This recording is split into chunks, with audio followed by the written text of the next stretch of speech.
Assalamualaikum warahmatullahi wabarakatuh. Perkenalkan, nama saya Robiana Awaludin dari kelas Farmasi A. Di sini saya akan menjawab pertanyaan perbaikan fisika dasar. Nomor 1, berikan pandangan Anda berupa statement yang mendukung pemikiran tersebut. Menurut saya, pandangan saya mudah mengeluh, malas, dan memiliki daya juang yang kurang adalah sebagaimana mestinya ketika kita dihadapkan dengan beberapa macam adanya serba instan, yaitu teknologi yang canggih. Hampir semua apa yang kita butuhkan mudah kita temui informasinya dari teknologi tersebut.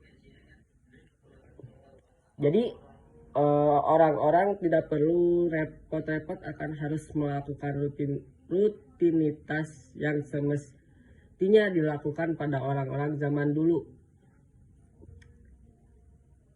Akhirnya mereka akan mudah tergiur dan ingin cepat selesai tanpa tahu prosesnya. Yang untuk kedua, berikan pandangan Anda berupa statement yang kontra terhadap pemikiran tersebut. Pandangan kontra saya tentang generasi Z itu malas-malasan dan mudah menyerah. Karena tidak semua generasi Z dapat kita labeli sebagai tersebut. Karena generasi Z itu unik. Ada juga berasal dari teknologi yang semakin maju dan serba instan. Jadi generasi Z lebih produktif. Contohnya menciptakan dan melakukan hal-hal baru, mengembangkan inovasi teknologi dan memanfaatkannya sebagai penambahan pengetahuan yang akhirnya generasi Z itu memiliki inovasi dan pemikiran yang luas. Lanjut untuk nomor 2, berikan penjelasan mengenai manfaat berkuliah selain bisa memiliki ijazah dan berpeluang mendapatkan pekerjaan nantinya. Manfaat berkuliah selain mendapatkan ijazah yaitu kita dapat bersosialisasi dengan banyak orang dan kita dapat membentuk karakteristik, dan kita juga dapat lebih beretika, dan kita pun mendapatkan ilmu yang sebelumnya pernah kita dapat dan bisa melanjutkan ilmu yang telah kita dapat dari semasa SMA dengan jurusan-jurusan tertentu. Lanjut ke nomor yang ketiga, menurut Anda apa perbedaan dalam hal cara berpikir orang yang berkuliah dan tidak berkuliah? Biasanya orang yang berkuliah ia akan mendapati memperluas wawasan dan pengetahuan. Kuliah juga dapat membantu meningkatkan kemampuan berpikir kritis, memperkuat keterampilan dalam komunikasi, meningkatkan peluang karir, dan meningkatkan jaringan sosial, serta dapat beretika. Sedangkan orang yang tidak berkuliah sedikit kemungkinan ia kurang mendapati pengalaman dan pengetahuan sama seperti orang yang berkuliah tersebut. Tapi orang yang berkuliah itu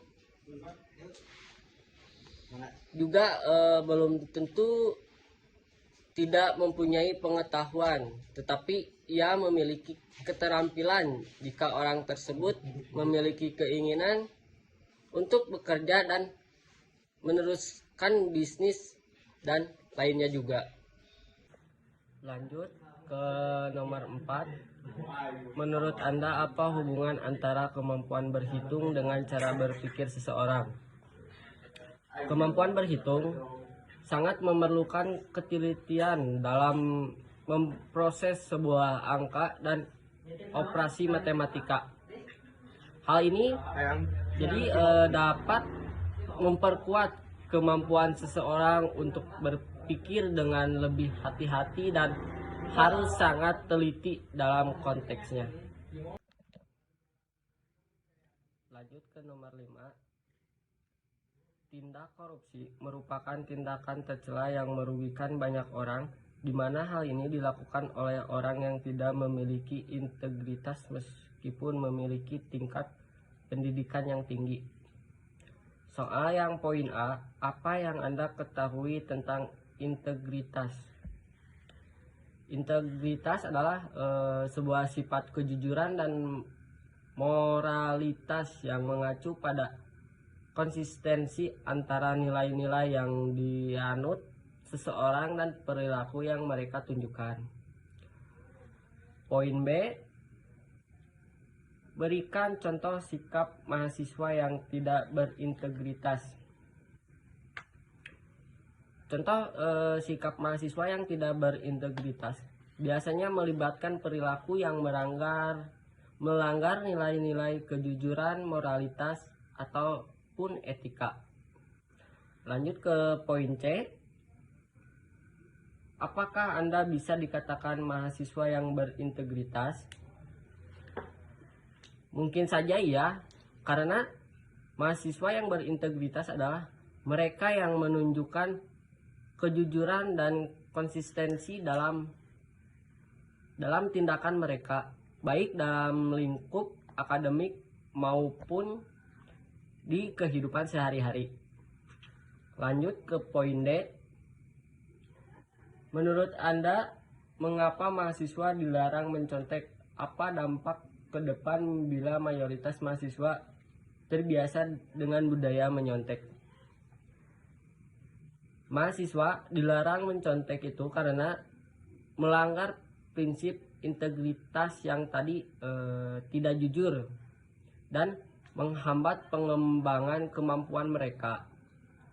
Jika mayoritas mahasiswa terbiasa dengan budaya mencontek, dampaknya sangat merugikan perkembangan intelektual, kejujuran, dan profesionalisme di masyarakat. Hal ini juga dapat mengurangi nilai pendidikan dan kualitas sumber daya manusia yang dihasilkan oleh sistem pendidikan. Lanjut ke poin E.